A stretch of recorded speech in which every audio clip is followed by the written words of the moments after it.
সকাল গড়িয়ে দুপুর, দুপুর গড়িয়ে বিকেল, বিকেল গড়িয়ে সন্ধ্যা। বাংলাদেশ দল অনুশীলন করবে কখন?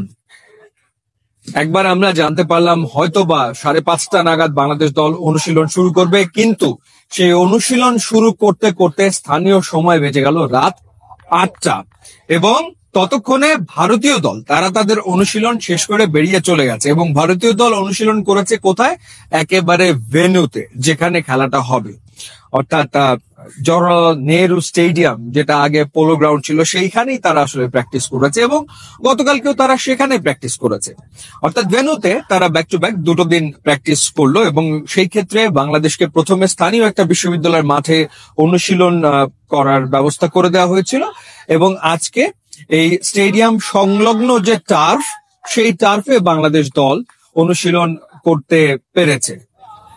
আজকেও আসলে চাইছিল যে বাংলাদেশ যেন ওই বিশ্ববিদ্যালয়ের মাঠে অনুশীলন করে, কিন্তু বাংলাদেশের কোচ যিনি হাভিয়ার কাবরেরা, তিনি ওখানকার ফ্যাসিলিটিজে সন্তুষ্ট হতে পারেননি এবং সে কারণে শেষমেশ এখানে আসলে বাংলাদেশ দল অনুশীলন করেছে।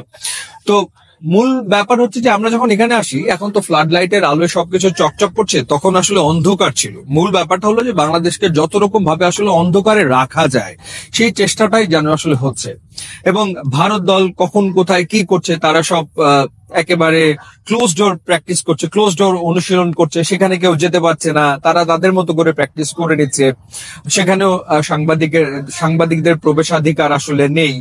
তো ডেফিনেটলি হোম অ্যাডভান্টেজ তো কে না নিতে চায়, সবাই আসলে হোম অ্যাডভান্টেজ নিজেদের মতো করে নিতে চায়। তাই বলে আসলে এতটা তাই বলে বিষয়টা হচ্ছে যে ম্যাচ ডের দুদিন আগে ম্যাচ কমিশনার গ্রাউন্ড বুঝে নেয়, তো সেই ক্ষেত্রে তার উপরে আসলে ডিপেন্ড করে। সো বাংলাদেশ এখন পর্যন্ত মূল যে ভেন্যু যেখানে আসলে খেলবে সেখানে প্র্যাকটিস করার কোন রকমের সুযোগ পায়নি। অনেকগুলো চ্যালেঞ্জ বাংলাদেশকে আসলে ফেস করতে হচ্ছে। সেই চ্যালেঞ্জ গুলো কি কি? আপনি প্রথমত দেখতে পাচ্ছেন যে জ্যাকেট পরে দাঁড়িয়ে থাকতে হচ্ছে এখানে, কারণ এখানে ঠান্ডা, কনকনে ঠান্ডা, প্রচন্ড রকমের বাতাস আসলে রয়েছে।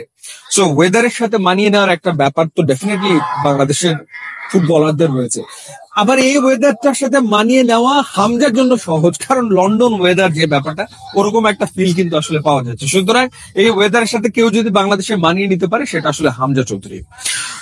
মূলত যে ব্যাপারটা সেটা হচ্ছে যে সমুদ্রপৃষ্ঠ থেকে প্রায় 5,000 ফুট উচ্চতায় শিলং শহরের অবস্থান, সেখানে আসলে বাংলাদেশ দলকে খেলতে হবে। অর্থাৎ এই যে উচ্চতার সাথে মানিয়ে নেওয়ার যে ব্যাপারটা ফুটবলারদের, এবং এই উচ্চতায় আসলে ব্রিদিং কিরকম হবে সেটার সাথে মানিয়ে নেওয়ার যে চ্যালেঞ্জ, সেটা ডেফিনেটলি থাকছে। ওটা একটা ডেফিনেটলি বড় চ্যালেঞ্জ তো বটেই। দ্বিতীয় যে চ্যালেঞ্জটা সেটা হচ্ছে যে ধারণ ক্ষমতা, যেটা প্রায় অলমোস্ট অ্যারাউন্ড 25 থেকে 30,000 ধারণ ক্ষমতার স্টেডিয়ামে খেলা হবে এবং সেখানকার সব টিকিট বিক্রি হয়ে গেছে এরই ভেতরে।